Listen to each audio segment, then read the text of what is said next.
नमस्कार, मैं हूं सच्चिदानंद वशिष्ठ।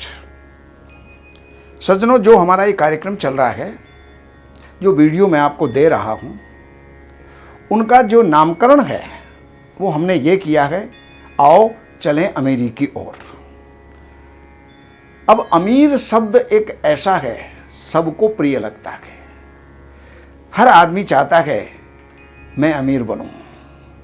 गरीब भी अमीर बनना चाहता है, अमीर और अमीर बनना चाहता है, राजा महाराजा बनना चाहता है, महाराजा इंद्र की पदवी को प्राप्त करना चाहता है।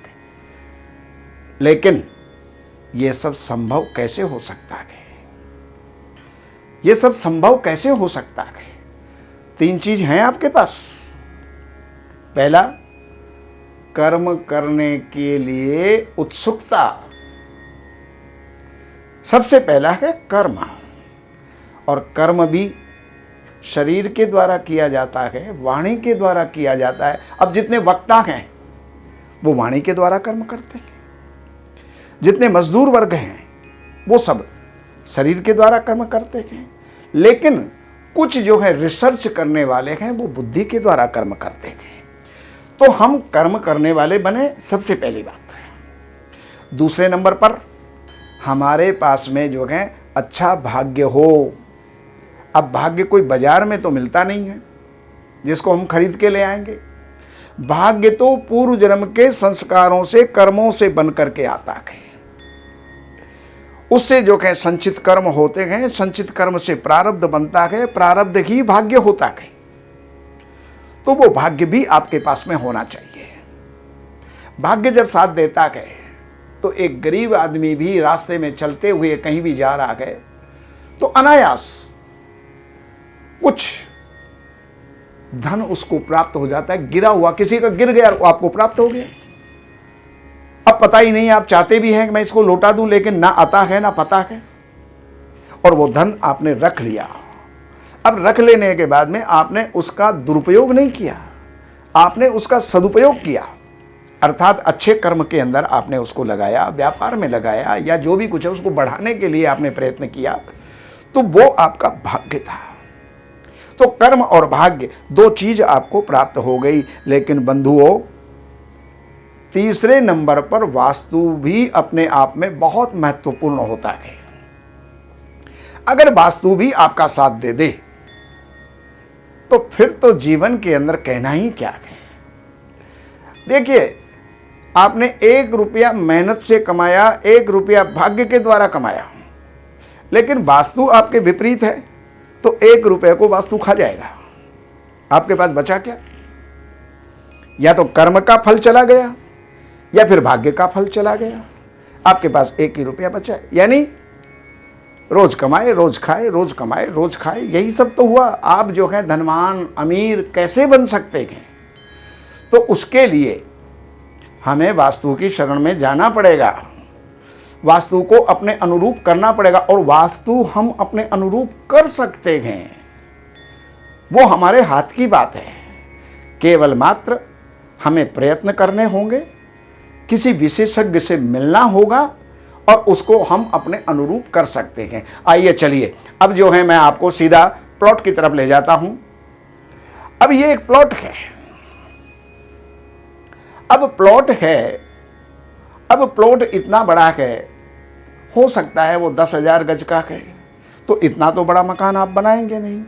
आपने क्या किया, अंदर तो आप आ गए, रहने भी लग गए। एक छोटा सा पार्ट आपने ये नॉर्थ ईस्ट का निर्माण कर लिया, यानी ईशान के अंदर आपने निर्माण कर लिया। और वास्तु का नियम है ईशान ऊंचा नहीं होना चाहिए, और आपने वहीं पर निर्माण कर लिया। और एक आपने भूल कहां कर दी कि भाई जमीन मेरी, मेरे बाप की, मैं चाहूं जैसे इस्तेमाल करूं। लेकिन इस्तेमाल करने के भी तरीके होते हैं। आपने उसको ऊंचा कर दिया, ये है भाग्य, और भाग्य के पर्दा लगा दिया है आपने। और भाग्य के जब पर्दा लग गया तो भाग्य साथ नहीं देगा बंधुओं। और दूसरे नंबर पर आपने जो है एक दोष और पैदा कर लिया। वो क्या? इसी जमीन के अंदर एक गड्ढा था, यहां पर साउथ वेस्ट में नैऋत्य कोण के अंदर गड्ढा था और आपने गड्ढे को गड्ढा ही छोड़ दिया। अब वहां का ऊंचा हो जाना और यहां का नीचा हो जाना, ये जो है ये बर्बादी का कारण बन जाता है।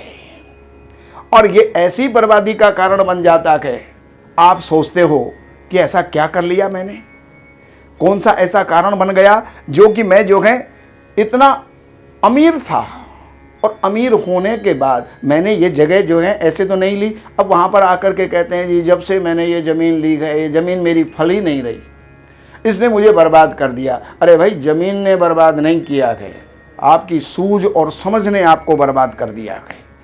आपको यहाँ पर निर्माण नहीं करवाना चाहिए था।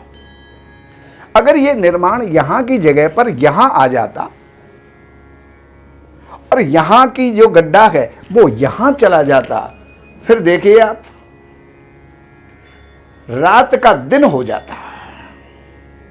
और रात का दिन का मतलब अंधेरे से उजाले में आप आ जाते, गरीबी से अमीरी की तरफ आप चलने लग जाते। अगर इस प्रकार की स्थिति जो है आपकी हो तो आपको अमीरी से कोई नहीं रोक सकता, अमीर बनने से कोई नहीं रोक सकता।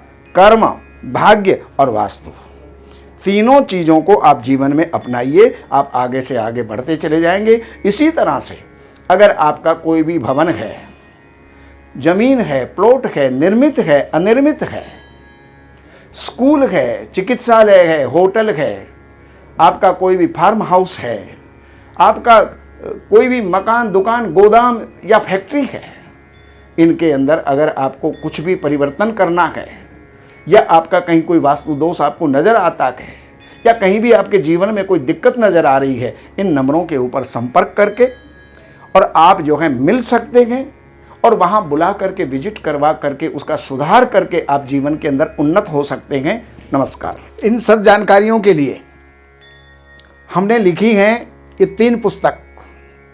एक पुस्तक है वास्तु के नियम और दूसरे नंबर की पुस्तक है जिसका नाम ही देख करके और व्यक्ति प्रभावित हुए बिना नहीं रह सकता, धन बरसे आपके द्वार शास्त्रों के अनुसार। इस पुस्तक के अंदर प्रैक्टिकल और सारी जानकारियां, नियम और उसके साथ साथ बहुत से पौराणिक और शास्त्रीय और वेद के उपाय भी इसके अंदर दिए हुए हैं। ये 2 नंबर की पुस्तक। और तीसरे नंबर की पुस्तक है जितने भी वास्तु दोष होते हैं उन सारे वास्तु दोषों का निराकरण, रेमेडी, उपचार, उनके जो भी उपाय हो सकते हैं वो सब इन 3 पुस्तकों में हैं। तो इन नंबरों के ऊपर आप संपर्क करके और इन पुस्तकों को मंगाइए और लाभ उठाइए। हमारे यहाँ वैदिक ब्राह्मणों के द्वारा सभी प्रकार के पूजा पाठ, कर्मकांड, संगीत में विवाह, गृह क्लेश, काल सर्प दोष, व्यापार में रुकावट व नवग्रहों की पूजा आदि कराई जाती है। हमारे संपर्क सूत्र हैं 7838898421। देवज्ञ सच्चिदानंद वशिष्ठ जी से वास्तु, ज्योतिष, वैदिक अनुष्ठान, पूजा पाठ, महामृत्युंजय पाठ, शतचंडी पाठ, बगुलामुखी पाठ, भैरव अनुष्ठान आदि, राशि रत्न, रुद्राक्ष, कवच आदि हेतु संपर्क करें। हमारे संपर्क सूत्र हैं 7838898421। हमारी वेबसाइट है www.shrivashishth.com।